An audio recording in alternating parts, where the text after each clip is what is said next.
क्योंकि जिसने कभी कुछ किया ही ना हो, अचानक जन्म लेने के बाद सब कुछ करना पड़े तो उसको दुख होता है। तो चिल्लाता है कया कया कया कया, कहाँ हूँ कहाँ हूँ कहाँ हूँ। अब उसको कोई समझाने वाला नहीं, तो यह मेढ़तवाड़ा में है, मेढ़तवाड़ा में है, कौन समझाएगा उसको।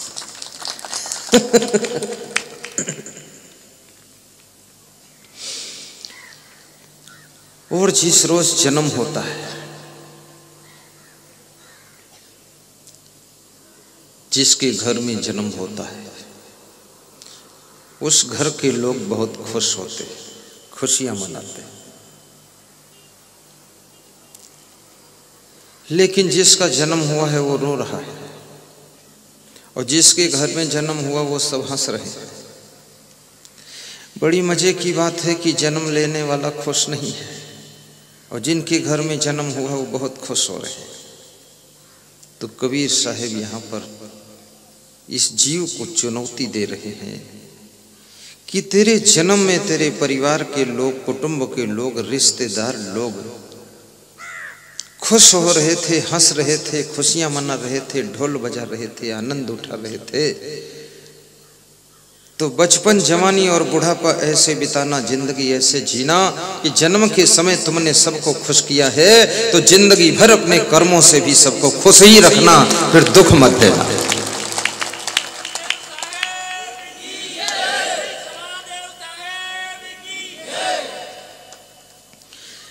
क्योंकि तेरा जन्म हुआ उस समय तू कुछ भी नहीं कर पा रहा था, लेकिन फिर तेरे जन्म लेने से लोगों को खुशी थी। क्यों खुशी होती है?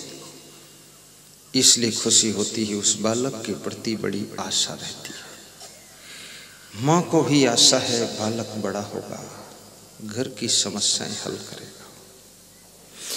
पिताजी को भी आशा है बेटा बड़ा होगा, शिक्षा प्राप्त करेगा, धनवान बनेगा, अच्छा मकान बनाएगा। भाइयों को भी आशा है कि हमको भी सहारा देगा।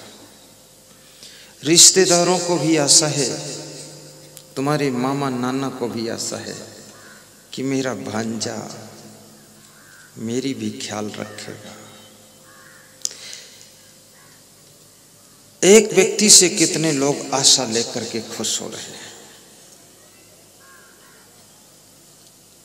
और कितने लोग ऐसे हैं जो अपनी खुद की भी इच्छा पूरी नहीं कर पाते, दूसरों की आशा क्या पूरी करेंगे। और बालक बड़ा हुआ, धीरे धीरे जवान हुआ,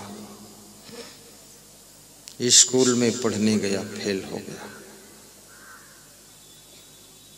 दारू पीने लग गया, जुआ खेलने लगा, पान सुपारी पुड़िया अफीम खाने लगा, ताश खेलने लगा, बेविचार करने लगा, चोरी करने लगा। माँ बाप बेहोश हो गए कि ये तो दुष्ट पैदा हो गया।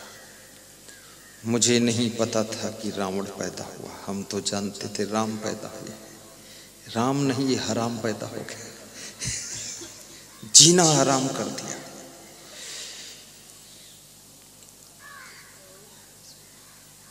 कितने माँ बाप जितना अपने पुत्र और पुत्री से दुखी हैं, उतना और दुनिया में किसी से दुखी ही नहीं। यदि आपका पुत्र आपको दुख दे रहा है तो याद रखना, ये पुत्र के रूप में कोई शत्रु की आत्मा ने आकर जन्म लिया है। ये कोई जन्म की शत्रु आत्मा है, इसके साथ में कुछ कर्मों का लेन देन बकाया रह गया था, तो ये शत्रु की आत्मा पुत्र बन करके पैदा हुई है और आपके कर्मों का लेन देन फाइनल कर रही है, आपको दुख दे रही है।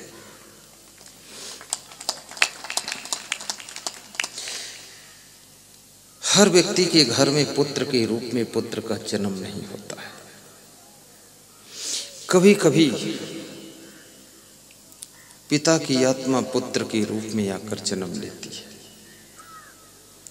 पिताजी मर गए, उसके 9 महीने बाद तुम्हारे पुत्र का जन्म होगा। तुम समझोगे मेरा पुत्र है, लेकिन वो तुम्हारे बाप की आत्मा ही है। कुछ बाप बेटे का लेन देन बकाया रह गया था, कर्मों का कर्जा, उसको अदा करने आइए। जब पिता की आत्मा पुत्र के रूप में तुम्हारे घर में जन्म लेगी तो याद रखना, वो बालक थोड़ा ही बड़ा होने पर तुमको आदेश देना शुरू करेगा। तुमसे कहेगा डोडी में जाइए, वहां से तेज सिंह की दुकान से 100 कचौरी ले आइए। डोडी में तेज सिंह की कचौरी की मशहूर दुकान, 3 जिलों के लोग कचौरी 100-100 कचौरी भर भर कर ले जाते हैं। तुमको बोलेगा देवास जाइए, ये काम करके लाइए, खेत में जाइए, ये काम करके लाइए। तो कभी कभी तुमको गुस्सा आ जाएगी, तुम कहोगे तू क्या मेरा बाप है, अकल बताता है। तो वो वास्तव में तुम्हारा बाप ही है, इसलिए अकल बता रहा है। जब तुम्हारा बेटा तुमको डायरेक्शन देने लग जाए तो समझ लेना वो बाप की आत्मा आ गई है। और जब तुम्हारा बेटा कंधे में कंधा मिला करके चलने लग जाए, काम करने लग जाए, तो समझना भाई की आत्मा पुत्र के रूप में आकर के जन्म ले ली है। भाई भाई का कुछ लेन देन बकाया रह गया था, इसलिए वो आत्मा पुत्र बनकर आकर के अपने कर्मों का कर्जा उतार रही है, तुम्हारा साथ दे रही है। और जब तुम्हारा पुत्र तुमको सताने लग जाए, सब तरफ से दुख देने लग जाए, नशा भी करे, गाली भी बके, आपको मारने के लिए भी हाथ उठा ले, क्रोध भी खूब करे, समझाने से धमकी दे कि मर जाऊंगा, समझ लेना ये कोई दुश्मन की आत्मा ने आकर जन्म ले लिया है। अब इसके साथ में तुमको शांति नहीं मिलेगी, दुख ही मिलेगा। ये जिएगा तब भी दुख देगा, मरेगा तो भी दुख देकर ही जाएगा। इसलिए हमेशा ऐसे पुण्य कर्म कीजिए, इतना सत्कर्म कीजिए, इतना धर्म कीजिए और इतनी तपस्या कीजिए, इतनी भक्ति कीजिए कि आपके पुत्र 1 हो या 2 हो, लेकिन पुत्र के रूप में ही पुत्र की आत्मा आए और आपकी सेवा करे और आपको दुख न दे।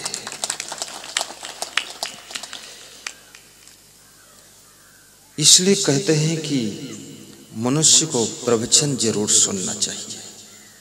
सत्संग, संगत का बड़ा प्रभाव होता है।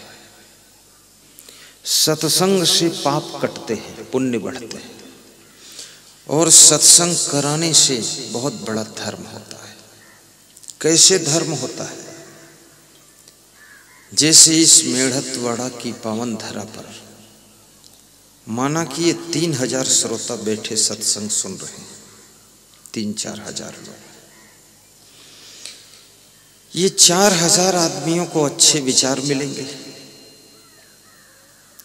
इनके स्वभाव अच्छे होंगे, सत्संग के प्रभाव से इनके कर्म अच्छे हो जाएंगे, तो इनके सबके घरों में शांति आएगी। वो शांति आने का पुण्य सत्संग कराने वाले मेढ़तवाड़ा के कार्यकर्ताओं को प्राप्त होगा। मनुष्य धन से सुख नहीं पा सकता है, धन से सामान पा सकता है। धन से मकान बना सकते हो, लेकिन मकान में शांति नहीं पा सकते हो। धन से बेड खरीद सकते हो, लेकिन धन से निश्चिंत नींद नहीं खरीद सकते हो। धन से भोजन खरीद सकते हो, लेकिन भूख नहीं खरीद सकते हो। और धन से कलम खरीद सकते हो, पर लिखने की कला नहीं खरीद सकते हो। धन से माइक खरीद सकते हो, पर बोलने की कला नहीं खरीद सकते हो। धन भी अधूरा है, जो बिना धन के मिलता है वो सत्संग से मिल जाता है।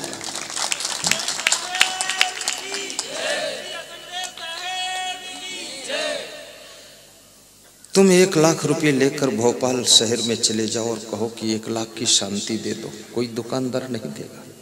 दुकानदार तुमसे कहेगा कि तुम 1 लाख हमसे ले लो, हमको शांति दे दो। दुकानदार को भी शांति नहीं, मिनिस्टर को शांति नहीं है, मुख्यमंत्री को शांति नहीं है। अब मुख्यमंत्री की पत्नी को तो बिल्कुल शांति नहीं। अपने अपने पतियों को भी संभालना पड़ता है। इस दुनिया में ये मत सोचना ट्रैक्टर ट्राली जीप कार मकान सामान गद्दा रजाई संभाल लो हो गया। अरे तुम्हारा पति गदर फंड में चला जाएगा उसको भी संभालना पड़ेगा और अपनी पत्नी को भी संभालना पड़ेगा, नहीं तो नाम की पत्नी रह जाएगी, वास्तविक तो किसी दूसरे की हो जाएगी। भगवान राम अपनी पत्नी को नहीं सुरक्षा कर पाए तो लंका पहुंच गए। भगवान ने ये भी सिखा दिया कि तू तो इंसान है, मैं भगवान हूं तो भी धोखा खा गया, लेकिन तू धोखा मत खाना, कंट्रोल रखना, सिखाया है। अपनी बहन को संभालना चाहिए, नहीं तो लंका से सुपर्णखा महाराष्ट्र नासिक पहुंच गई, वहां नाक कटा के बैठी। तो अपनी बहन को भी संभालो, भाई को भी संभालो। भाई को नहीं संभाल पाओगे, भाई तुम्हारे घर के सम्मान को डुबा देगा। अपने शिष्य को भी संभालो, नहीं तो शिष्य डुबा देगा पूरा सिस्टम। और गुरु को भी संभालो, कितने गुरु डूब गए। घर को संभालना, लेकिन घर वालों को भी संभालना। और जिस चीज को संभालने में तुम चूक जाओगे, वो चीज तुम्हारे हाथ से चली जाएगी। अपने पद को भी संभालो, जो पद तुमको मिला है, अधिकार मिला है, सही ढंग से उस अधिकार का प्रयोग कीजिए। ज्यादा गलतियां करोगे, अधिकार हाथ से खिसक जाएगा, सम्मान खिसक जाएगा, सुविधाएं खिसक जाएंगी।